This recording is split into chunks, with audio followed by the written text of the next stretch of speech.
Well, hello everybody and welcome to week 2 of our PC devotions from the ELT. Last week I spoke to you about integrity. This week I want to speak to you about selflessness. And again, I'm going to jump straight to the Bible.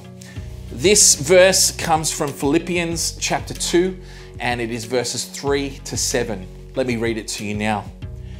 It says, "Do nothing out of selfish ambition or vain conceit. Rather, in humility, value others above yourselves, not looking to your own interests, but each of you to the interests of the others around you.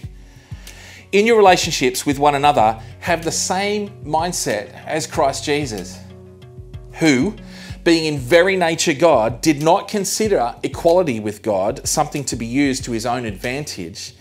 Rather, he made himself nothing by taking the very nature of a servant, being made in human likeness." Again, that's Philippians chapter 2, verses 3 to 7.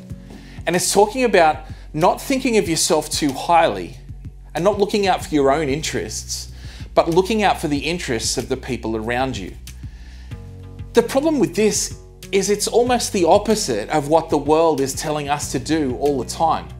It's telling us to look out for ourselves and look out for ourselves at the expense of the people around us. Quite often, we tend to think of things like it's the NRL ladder. My team needs to climb higher than everybody else's team, and so it's all about beating the people around you. It's about beating the teams around you. And unfortunately, our world is telling us that that's the way we should be living our lives. Everything's a competition. In class, it's all a competition. Out on the playground, it's a competition. In terms of, the world and society, and even social media, it's about the number of likes you get and the number of people that are following you. It's all a competition. And if I can get to the top of the ladder and I have to do it by climbing over the top of you, then the world says that that's a really good thing. But the Bible's telling us to do it differently. One of the things I like to do is think about it in terms of a bit of a maths lesson. So bear with me if you will. Imagine it this way. You're in a classroom of 30 students, or you're a year group of 100 students. If your job in life is to get to the top of the ladder and to beat those other students that are in your class or your year group, and everybody else's job in life is to do the same thing, then it's you versus 100 other people. If it's you versus 100 other people, how often are you going to win? The odds aren't in your favor. The maths doesn't stack up. But let's do it differently. What if, instead of looking out for my own interests, I'm looking out for the interests of everybody around me? Instead of turning up each day going, how can I beat everybody else? I turn up each day and think to myself, how can I make sure you and the other people around me have the best day possible? How can I make sure that everybody in my year group has every chance to succeed in whatever they want to do? How can I serve others around me?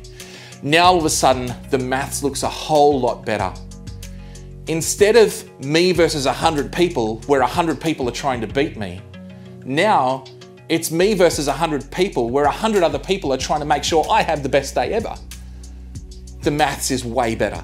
And so this week, today, tomorrow, and every day that comes, my challenge to you is to see if you can do whatever you can to look out for the interests of everybody else around you, making sure that that maths is actually in everybody's favor. And it seems a little counterintuitive, doesn't it? To ensure that I have the best day ever, I want to be a part of a group of people that are doing everything they can to make sure everybody around them is having the best day ever. To look after myself, I actually want to be looking after everybody else. My challenge to you this week is to look after yourself by looking after everybody else around you. I'll be praying for you as you take up that challenge. God bless.